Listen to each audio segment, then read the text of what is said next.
నెమ్మది ఎప్పుడు కలుగుతుంది? ఏడ్చి ఏడ్చి ఏడ్చి ఏడ్చి ఏడ్చి ఇప్పుడే రా నిద్రపోయింది కదండి. నెమ్మది ఎప్పుడు కలుగుతుంది?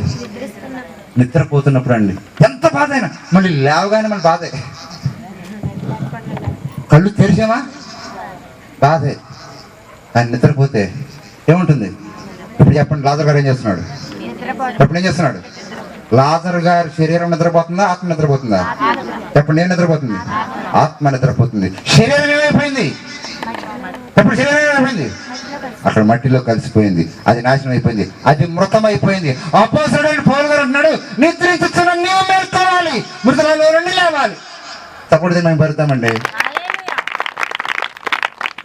ఇప్పుడు నిద్రపోయేది ఎవరు? చెప్పండి, చెప్పండి, నిద్రపోయేది ఎవరు? మాట్లాడేటండి ఎవరు? ఎక్కడ? చెప్పండి, ఎక్కడ? పరదేశంలో నిద్రపోతూ ఉంటాయి అదండి.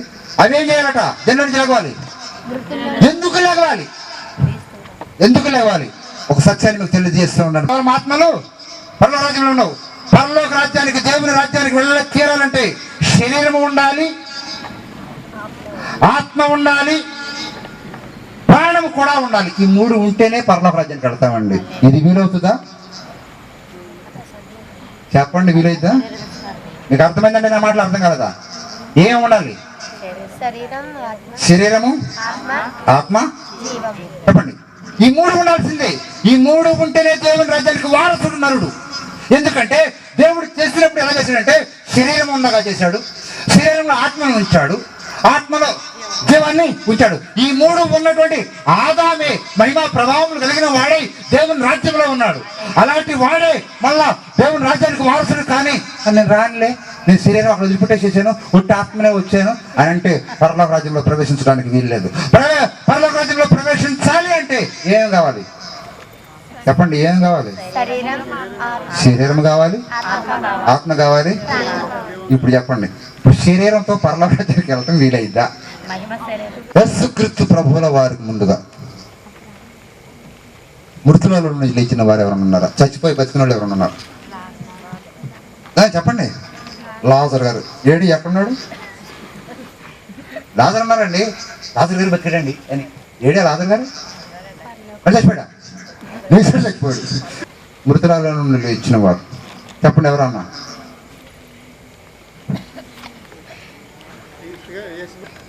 నిశ్చయనా? మోషే చనిపోయాడు. 35 లక్షల మందికి నాయకత్వం వహించినటువంటి మోషే గారు చనిపోయారు. ఆయన్ని బయత్పేరులో ఆ మోయాబు పర్వత పంతుల్లో పాతి పెట్టేశారు. ఏం చేశారండి? చెప్పండి, ఏం చేశారు? పాతి పెట్టారు. ఏం మన పాతి పెట్టరా ఏంటంటే సామా? ఎల్లాంటి వాడైనా సరే, ఎల్లాంటి వాడైనా సరే, నీ పక్కన ఎవరన్నా సరే కదండి, నీ పక్కన ఎవరన్నా సరే, ఎంతమంది అడుగుతున్నా సరే, ఎంతమంది పెద్ద మీటింగ్ జరుగుతుంది అనుకోండి, ఒక పెద్ద మీటింగ్ అనుకోండి, మీటింగ్కి వచ్చాం, వాకింగ్ చెప్తున్నారు, ఇదిగో చచ్చిపోయే టైం అయిపోయింది, మరణం వచ్చేసింది దగ్గరికి, ఆగో కసేప వాకింగ్ అయిపోయిన తర్వాత, మీటింగ్ అయిపోయిన తర్వాత వస్తాను అంటే ఆగుతుంది? ఏమంటే ఆగుతా? బోల్ పని ఉంది అని అంటే ఆగుతా? మన శోభా నాగిరెడ్డి గారు చనిపోయారు కదండి. ఎలాగా? అంతకుముందు ఏం చేశారండి ఆవిడ? అంతకుముందు ఏం చేశారండి? ఎక్కడ వరకు బాగున్నారండి?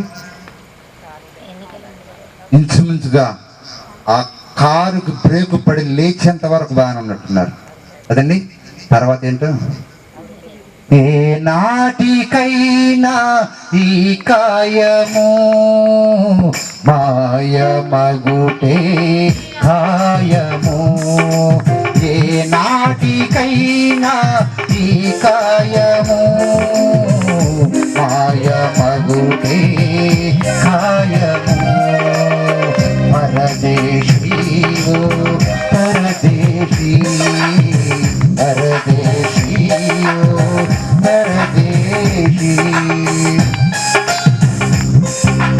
ఏ నాటికైనా ఈ కాయము మాయమగుటే కాయము, ఏ నాటికైనా యేసయ్యను చేరుకొనుటే న్యాయము, యేసు రక్తమే జయము.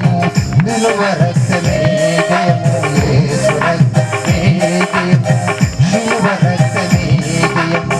పరదేశీ పరదేశీ పరదేశీ పరదేశీ, కట్టుకున్న భార్య నీపై ఉత్పలా పోయినా, కన్న బిడ్డల కన్నీరు ఏరులై పారినా. కట్టుకున్న భార్య నీపై ఉత్పలా పోయినా, కన్న బిడ్డల కన్నీరు ఏరులై పారినా. అన్నదమ్ములు నీకై అలమటించినా, బంధువులంతా ప్రతిపాలిన ఆత్మీయులే అడ్డగించిన ఏనాటికైనా ఈ గాయము మాయమగుటే గాయము.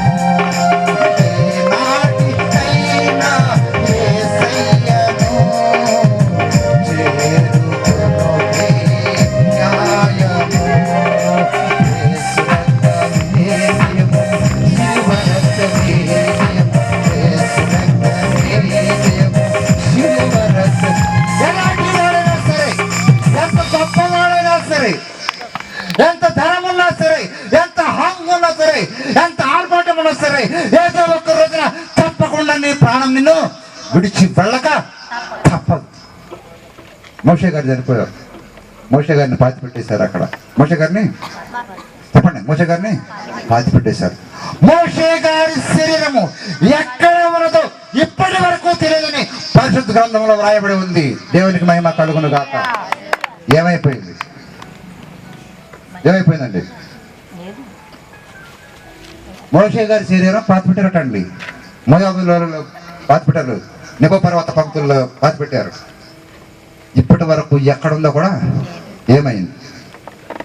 మరొక మాట చెప్తున్నాను. ఇంచు సుమారుగా 25 లక్షల నుండి 35 లక్షల మంది ఉన్నటువంటి ఇజ్రాయేలీలు మోషే చనిపోతే పాతి పెడితే ఒక్కొక్కరు ఒక రాయేసారు. మనం వేసినట్టుగానే మట్టేయండి మట్టేయండి మట్టేయండి మట్టేయండి అంటాం కదమ్మా. మా మామగారు అనేవాళ్ళు వేసారండి. ఎంతమంది అండి?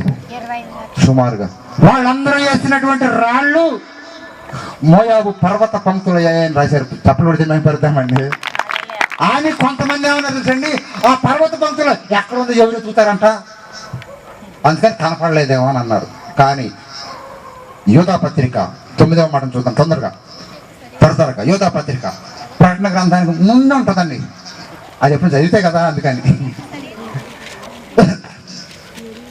దాంట్లో ఇన్ని అధ్యాయులు ఉండవండి, ఒకటే అధ్యాయం ఉంటుంది. అందుకే 9వ వాక్యం చదవమన్నాను. ప్రధాన దూత అయిన మిఖాయేలు అపవాదితో వాదించు మోషే యొక్క శరీరమును గురించి తర్కించినప్పుడు దూషించి తీర్పు తీర్చ తెగింపక ప్రభువు నిన్ను గద్దించును గాక. నేను ఈ యంత్రము ద్వారా దేవుని మాట్లాడడానికి దేవుడు అనేకులను సిద్ధపరిచి ఉంచారు. తప్పటిది మేము పెడతామండి. వాళ్ళ కొరకు దేవుడు అందించేటువంటి మాటలు ఇవి. నిరీక్షణ లేని వాడికంటే మనం చచ్చిపోయినట్టు ఎక్కడికి వెళ్తాం అన్నది తెలుసుకోగలిగితే రక్షకుడుగా క్రీస్తు దగ్గరికి రాగలుగుతారు. అందుకు క్రీస్తు తన మాటలను అందించడానికి సిద్ధపడుతూ ఉన్నాడు. సరే, ముందుకు వెళ్ళిపోదాం. మోషే గారి దగ్గరికి ఏమైందట చూడండి. మోషే గారి శరీరం కప్పేశారండి. ఏం చేశారు? పాతి పెట్టేశారు. మోషే గారి శరీరాన్ని ఏం చేశారండి? పాతి పెట్టగానే ఏం జరిగిందో తెలుసండి. ప్రధాన దూత అయినటువంటి మిఖాయేలు. ఎవరండి చెప్పండి? ఎవరు ఆ మిఖాయేలు అంటే ఎవరండి? మీ ఊర్లో ఎవరైనా ఉన్నారండి మిఖాయేలు? మీ ఊర్లో మిఖాయేలు కాదండి. వీళ్ళు ప్రధాన దూత అయినటువంటి మిఖాయేలు మోషే శరీరం దగ్గరికి వెళ్ళిందండి. మోషే శరీరం దగ్గరికి వెళ్ళిపోయి ఏమంటుంది తెలుసండి? ఏ మోషే లే వెళదామని అంది. చప్పటి మేము పెడతాం గట్టిగా. లేనగానే వెంటనే ఆడు వచ్చేసాడు. ఎవడాడు చెప్పాలి మీరు? చెప్పండి ఎవరు? మోషే గారా? ఎవడొచ్చాడండి? ఆడొచ్చాడు. ఆడొచ్చి పక్కన ఉండి ఏయ్ ఆగా ఏంటి లేకమంటున్నావేంటి? నీ ఇష్టమేనా లేపటం? లే అంటున్నావేంటి? ఎవరు అనుకుంటున్నావు? పాతి పెట్టింది ఎవరిని అనుకుంటున్నావు? ఎవరిని? మోషే తెలుసా నీకు? ఎవరిని? మోషే గారిని కప్పెట్టింది. ఎలాంటి తెలుసా? ఒకరిని చంపేశాడు, ఇసుకలో పాతిపెట్టాడు. దేవుడు మాట్లాడి వెళ్ళి ఐగుప్తు ప్రజలను, నా ప్రజలు విడిపించవే అంటే దేవుడు ఎక్కడన్నాడు, నేను నాకు మాటలు అర్థం కాదు కదా, నేను కదా, నేను ఎలా ఇంకోటి పంపిస్తుంది అని అన్నాడు. అక్కడ తెలుసా? అన్నాడు.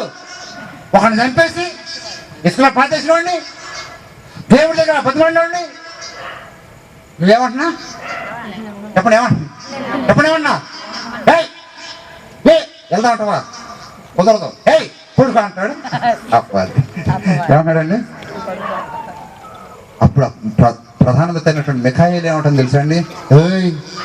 అసలు ఏమనుకుంటున్నావు నా గురించి నువ్వు? పరలోకంలో మహాయుద్ధం జరిగింది, అక్కడ కొట్టాం. అక్కడ కొడితే ఏమైపోయారు మీరు? దేవుని స్తోత్రం చేద్దామండి. చెప్పండి. మిఖాయిలు చెప్పేసి వెళ్ళిపోయాడా? మోషేని తీసుకెళ్ళాడా? వదిలేసి వెళ్ళిపోయాడా? ఉంచాడా? తీసుకెళ్ళాడంటే రూపాంతర కొండ పైన యేసుక్రీస్తు ప్రభువు ప్రార్థన చేయడానికి వెళితే శిష్యులు పక్కన ఉంటే వాళ్ళు చూస్తుంటే క్రీస్తు రూపాంతరం చెందాడు. ఆ ప్రక్కనట ఏలియా గారు దిగారు, ప్రక్కన మోషే గారు దిగారు. ఇప్పుడు చెప్పండి, మోషే గారు ఎక్కడున్నారు? ఇప్పుడు అక్కడ ఎంతమంది ఉన్నారు? ఈ ముగ్గురిని ఎవరు చూస్తున్నారు? ఇప్పుడు ఎవరు చూస్తున్నారండి? శిష్యులు చూస్తూ ఉన్నారు. ఇప్పుడు చెప్పండి, మోషే గారు ఇప్పుడు ఎక్కడున్నారు? ఎక్కడున్నారండి? ఎవరు పక్కన ఉన్నారు? కానీ మనం ఏం చేసాం? మోషే గారిని అప్పుడు చెప్పండి, ఏం చేసాం? పాతేస్తే ఎవరు లేపారు? చెప్పండి, ఎవరు లేపారు? ఎప్పుడు ఎవరు లేపారు? మిఖాయేలు లేపింది. మిఖాయేలు లేపితే ఎక్కడికి వచ్చున్నాడు? క్రీస్తు ప్రక్కన కనిపించాడు. ఇప్పుడు చెప్పండి, చచ్చిపోయిన మోషే చచ్చిపోయా ఉన్నాడా, లేచాడా? తప్పుడు దీన్ని మనం పెడతామండి. చనిపోయినటువంటి మోషే లేచి ఇప్పుడు చచ్చిపోయిన వాళ్ళని ఎవరు లేపుతారు? చెప్పండి. యేసుక్రీస్తు ప్రభువు గారు కాదండి. ఎవరు లేపుతారు? ప్రధాన దూత అయినటువంటి మిఖాయేలు గారు లేపుతారు. మిఖాయేలు గారి డ్యూటీ అది. దేవుని స్తోత్రం చేద్దామండి. సరే, మంచిది. సరే, ముందుకు పెడదాం త్వరగానే.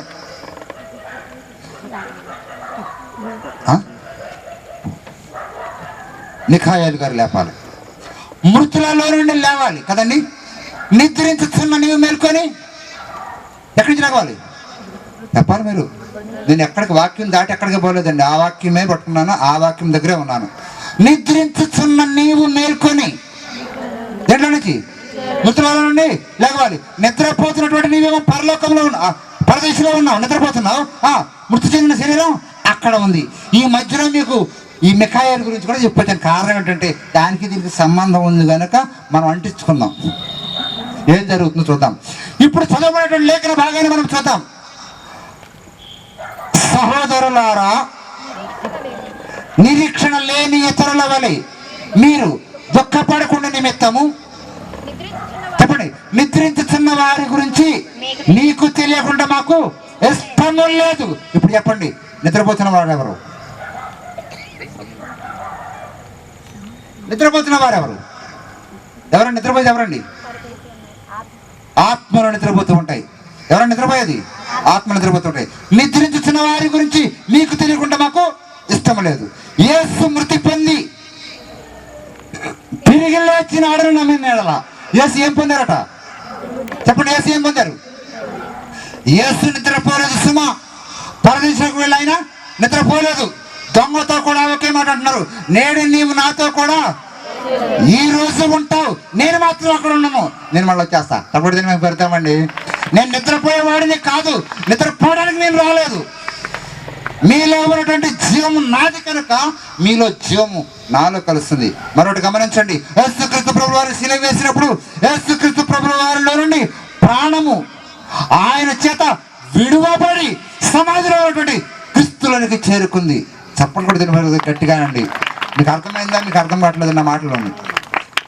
యేసుక్రీస్తు వారు ప్రాణం విడిచారో విడలేదండి. మరి ఆయన విడిచిపెట్టిన ప్రాణం ఎక్కడికి వెళ్ళిపోయింది? ఇప్పుడు మనం ప్రాణం వదిలిపెడితే ఎక్కడికి వెళ్తుంది? ఏమండి? ఇప్పుడు యేసుక్రీస్తు వారి ప్రాణం ఎక్కడికి వెళ్ళింది? మరి ఆయన కూడా గొప్ప కేక వేసి, తండ్రి నీకు ఎత్తిన ఆత్మను అప్పగించున్నానని యేసు ప్రాణము విడిచారు. మరి ఆ విడిచిపెట్టబడిన ప్రాణం ఎక్కడికి వెళ్ళింది? ఎక్కడికిందండి? పైకి వెళ్ళిందా? గమనించండి, జీవము ఆయనే, నేనే మార్గమును సత్యమును.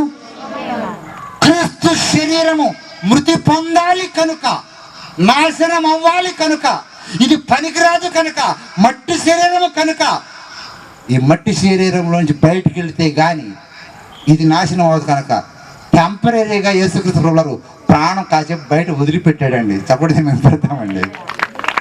ఆయన బయట విడిచిపెట్టేటువంటి మాట నేను ముందే చెబుతూ ఉంటారు. ఇదిగో 3వ దినంలో మళ్ళా నేను చెప్పండి తిరిగి లేస్తా. ఎందుకు లేస్తుంది తెలుసా? ఈ శరీరము మృతమైపోతుంది, ఎందుకంటే ప్రాణాన్ని బయట విడుస్తా. మళ్ళీ ఆ ప్రాణం ఏమవుతుంది? మళ్ళా రావాలి, వస్తుంది. మహిమ శరీరాన్ని ధరించుకున్నటువంటి క్రీస్తు పునరుద్ధానుడయ్యాడు. మృతుల పునరుద్ధానాన్ని గురించి చెప్పడానికి శిష్యులకు ఒక ప్రధానమైనటువంటి అంశంగా మారిపోయింది. చనిపోయిన వారి గురించి మనం తెలుసుకోవాలి. తెలుసుకుంటే మనకు ధైర్యం వస్తుంది. ఒక మాటని మీకు తెలియజేస్తాను, ఆ విషయాన్ని మీకు అర్థవంతంగా చెప్పేసేసి నేను ముగిస్తాను త్వరగానే. మీరు గమనించండి, చిన్న పిల్లలు పరలోక రాజ్యానికి వెళ్ళరు. ఇక మీకు కలకలం రేగాలేక ముసలి వాళ్ళు కూడా పరలోక రాజ్యానికి వెళ్ళరు. భలే గంతగా చెప్పు. ఏంటి బాబా, ఏంటి నువ్వు చెప్పేటప్పుడు పిల్లలు వెళ్ళకుండా నువ్వు వెళ్ళిపోతే అది పరలోక రాజ్యానికి వెళ్ళాడు. అసలు ప్రార్థనకు వచ్చేదేమేంగా.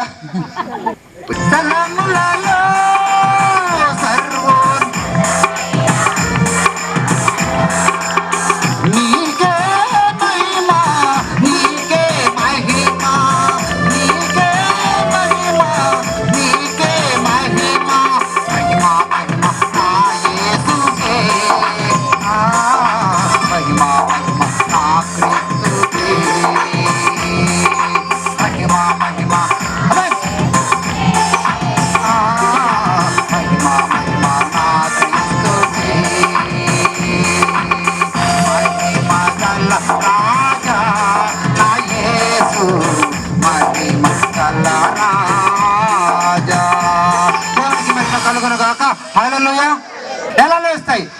ఆర్భాటముతోను ప్రధానత శబ్దముతోను దేవుని పేరుతోను పరలోకము నుండి ప్రభువు దిగి వచ్చును. ఇప్పుడు చెప్పండి, ఆర్భాటముతోను ప్రధానత చెప్పండి, ప్రధానత శబ్దముతో ఎవరు వస్తారట? ఎప్పుడు ఎవరు వస్తారు? పరలోకం నుండి ప్రభువు దిగి వచ్చును. యేసుక్రీస్తు ప్రభు వారి రెండవ రాకడ సమయం అది. ఆ రెండవ రాకడ సమయం ఎలా ఉంటుందో తెలుసండి? ఆర్భాటముతోను ప్రధానత శబ్దం చేసుకుంటూ ముందు బయలుదేరి వస్తుంది. ఎవరు? మిఖాయేలు. ఎలా వస్తుందట? ఆర్భాటముతోను చెప్పండి. ఆర్భాటం అంటే తెలుసండి, గట్టిగా మనం ఒక వివాహాన్ని మనం ఇంట్లో చేస్తే గట్టిగా ఒక 2,000 మంది 3,000 మంది బంధువులు వచ్చిందనుకోండి, పెళ్ళట్ట చేశారంటారు చెప్పండి. అసలు 5,000 మందితో ఏమంటారు? అన్నిటికీ మాట మాట్లాడితేనే ఊరుకున్నట్టుగా ఉందటండి. చప్పుడు పెడతామండి.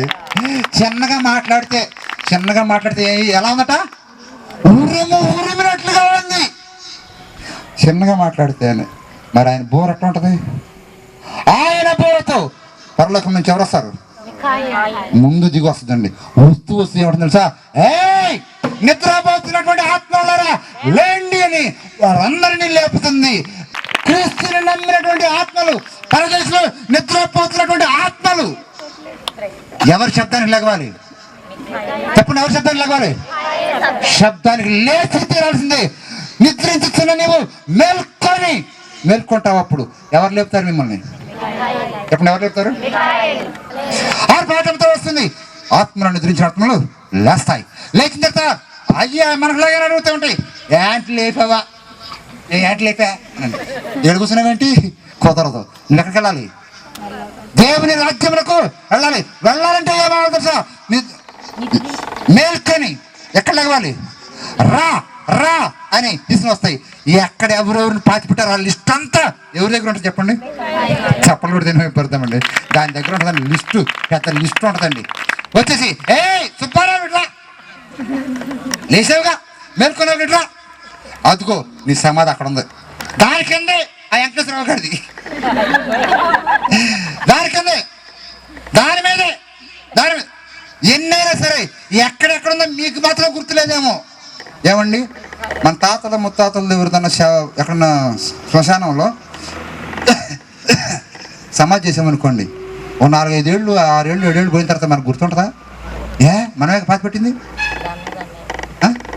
అక్కడ దాకా వెళ్ళిపోయి ఇక్కడెక్కడో రా ఈ దగ్గరలోనే ఉండాలా మా తాత. అప్పుడు కట్టంగానే పూడుకుపోయినా.